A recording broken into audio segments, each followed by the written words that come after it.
about happiness, a very simple villager once told me that happiness is the only thing that you get when you give it.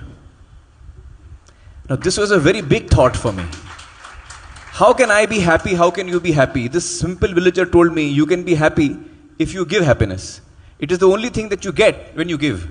And I thought it was a very amazing thing that he had told me. I got to learn so much from him. That simple villager happens to be Anna Hazare, by the way. You know, Your Highness, you spoke about love and compassion. And I have a story to share. You know, I completely agree with what you said about love and compassion. And I don't know whether I've told you all the story, but let me say it again. When I was very small, I used to play tennis. And I used to play tournaments in tennis. And I was a very good tennis player. And I used to win all the matches. And my mother, who was very loving to me, when I used to come home after the match, she would always ask me, did you win? Did you lose? Mostly I would win, so I would say I won. So she would be very happy and she would hug me. Then after 5 minutes, she would tell me, the boy who lost, he also must have reached home now. And his mother must have asked him, did you win or did you lose? And he would have told his mother, I lost. So right now, his mother must be feeling sad. Now this was a very big lesson for me. My mother, without realizing it, was actually teaching me one of the biggest lessons of compassion is to be able to think for the other person. The child who I played with, who I might have defeated in a game of match, she reminded me that he must have reached home. His mother must be feeling sad now. From that day onwards, I still tried my level best in a match. But when I played the game with the opponent, he was a human being like me. He was not someone other than me. And that was one big lesson that I learned of compassion from my mother.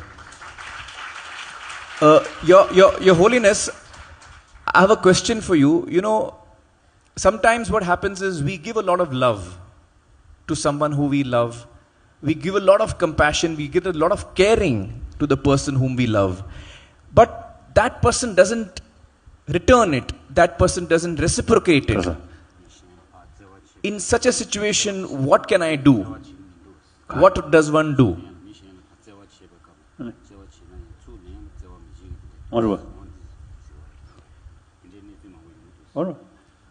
So we may give love to somebody, we may give a lot of caring to somebody, but that person may not return that to us. What can we do? There's distinction, as I mentioned earlier. One level of love, much sort of oriented about others' attitude. That is not genuine sort of what's the kasota. No, not genuine, I think, standard of love or compassion. So genuine sort of standard, the standard sort of love, compassion is not oriented about others' attitude. So no matter what their attitude, still they are a human being. Yeah. Still they are a sentient being. So, as far as a human being is concerned, still human brothers. We should love them and give them compassion. We must sort of have sense of concern of their well-being. Now, for example, I think here, a little sort of example. This is not a political statement. You see, when you see some sort of Chinese communist officials on the spot, much sort of torture or bully Tibetan. Then, you see, we deliberately try to not develop anger, try to keep compassion towards these people, as a human being. That does not mean we also accept their wrongdoing. We criticize, we respond to these sort of negative, unjust sort of activities or actions. We're opposing that, but without anger. Actually, there is sufficient reason. You see, from the Buddhist viewpoint, of course, we believe, as you also mentioned, you see, the karma. These people, you see, harming other people. So they committed wrong karma, negative karma. So they have to face the negative consequences. So there is sufficient reason to feel concern of their well-being. So out of that motivation, you should try to make clear that's wrong. Criticize them. Not out of anger, not out of hatred, like that. That we can do. Yeah. That's true. That's very true. May I say a word? Yes, yes, yes. If the other person does not respond, you double your love. Double the love. And if he still does not respond, double it. gamble. Love is limitless. You can give Gamble on your love. You'll always win. You will win, finally. Right. Wonderful. Keep on doubling. Keep on doubling.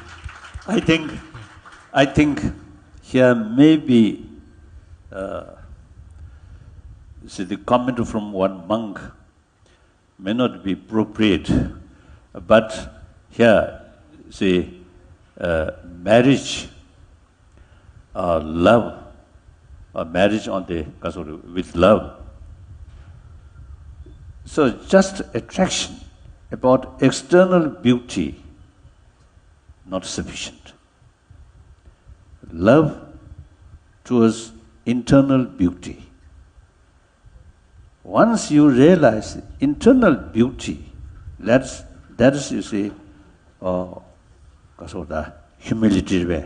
humility or some kind of sort of a real compassionate or sensible person, then that sort of awareness also brings respect.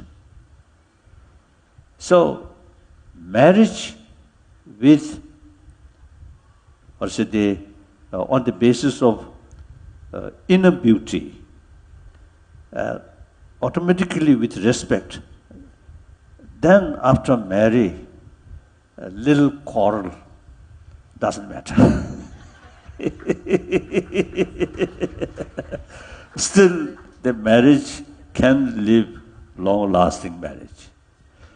Hurriedly marry without knowing real sort of inner world,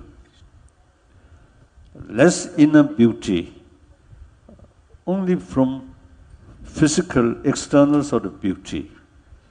Marry, even after a few weeks, or quarrel will start. So here, the inner beauty, I often used to telling people when I give talk, or the ladies, particularly young ladies, you see, you spend a lot of money about your external beauty.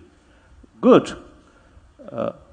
But you must pay more attention about your inner beauty.